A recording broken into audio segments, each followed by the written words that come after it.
Hey everyone, RogueGold here, and today I want to start this video by conveying a very important message regarding glitches. But so as to not leave you hanging, the timestamp for how to achieve this out-of-bounds glitch that I'm showing in this video is on screen right now. Just to sum it up, basically you go to the Coney Island Ballpark mission, and after the first automated turret that you fight after that room, once you go through that gate that leads out of that room, immediately on your right there will be a fence you can hop over. You will see it happen in the video in just a second, and that is how you achieve this. You are then free to roam some massive areas, which you will see throughout this video. So refer to that timestamp if you want to see exactly where it's at, and there will also be timestamps for various different findings and sections of this vast area to explore down in the description below. So, glitches. I feel as though this is important to talk about because a lot of us have very different opinions on their existence, their usage, and the way people communicate how to do them to one another. This is my stance. I have not and will never condone or show anyone on this channel how to perform a bug, glitch, or exploit that negatively affects the game or the players of that game. The infamous damage glitch of TU8. I never talked about that issue on my channel until after the bans went out. I never attempted to display it on my channel, and I condemned those who did openly and carelessly spread it around.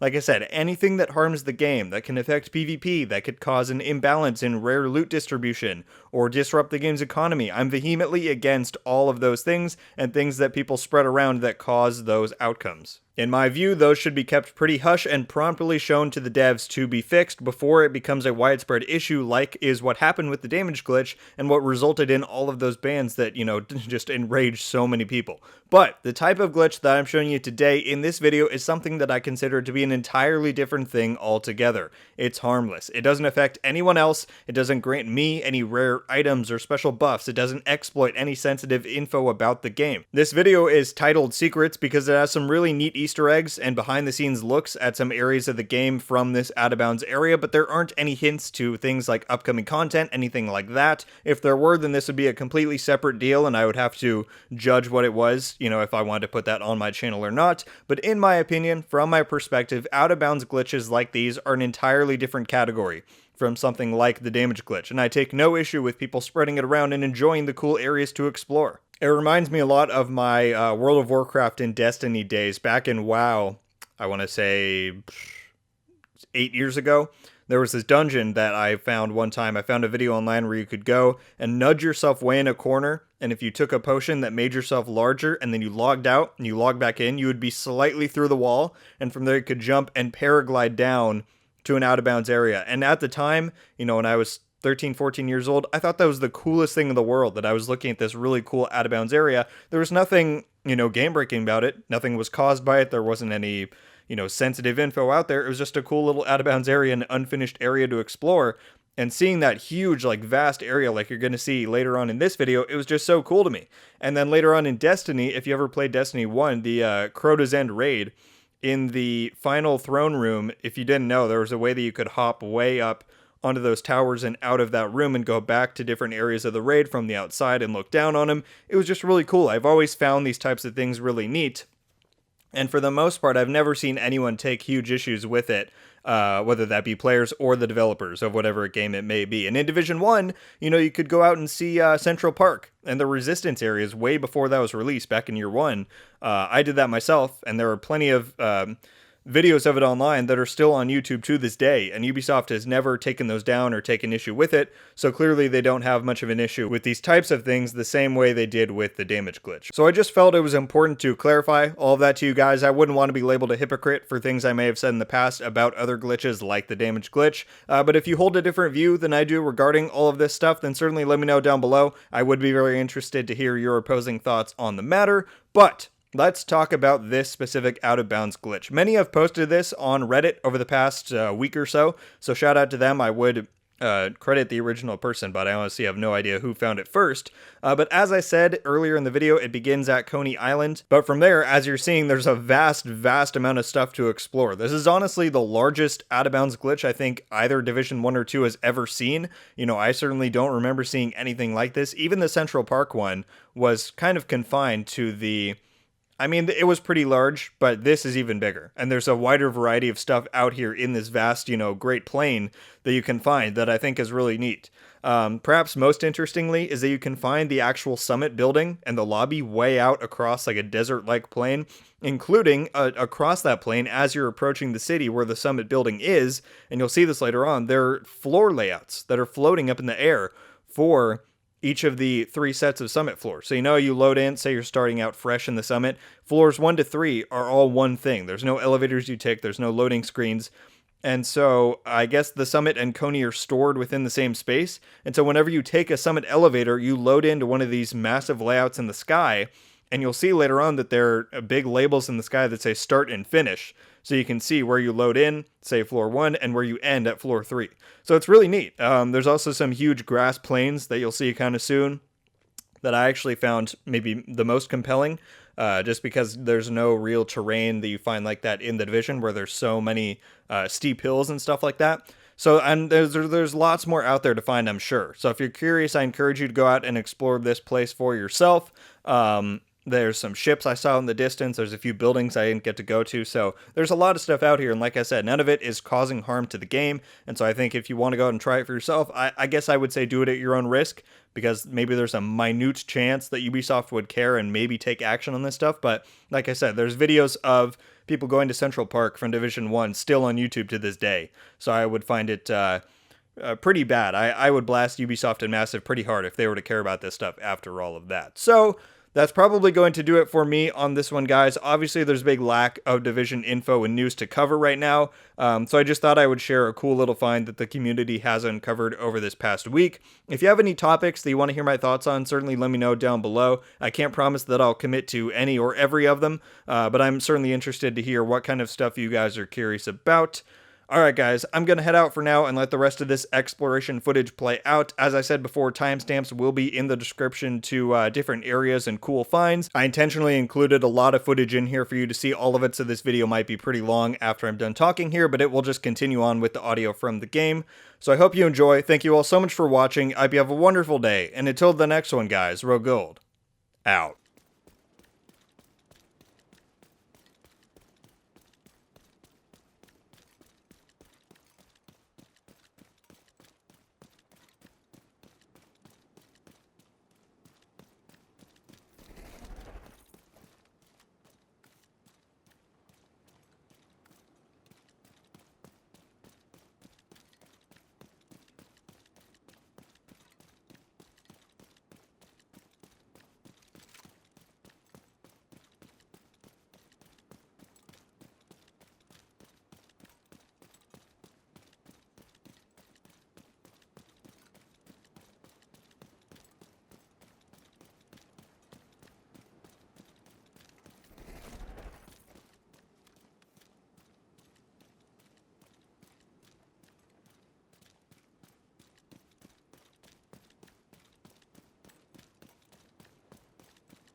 We need you to secure a skyscraper.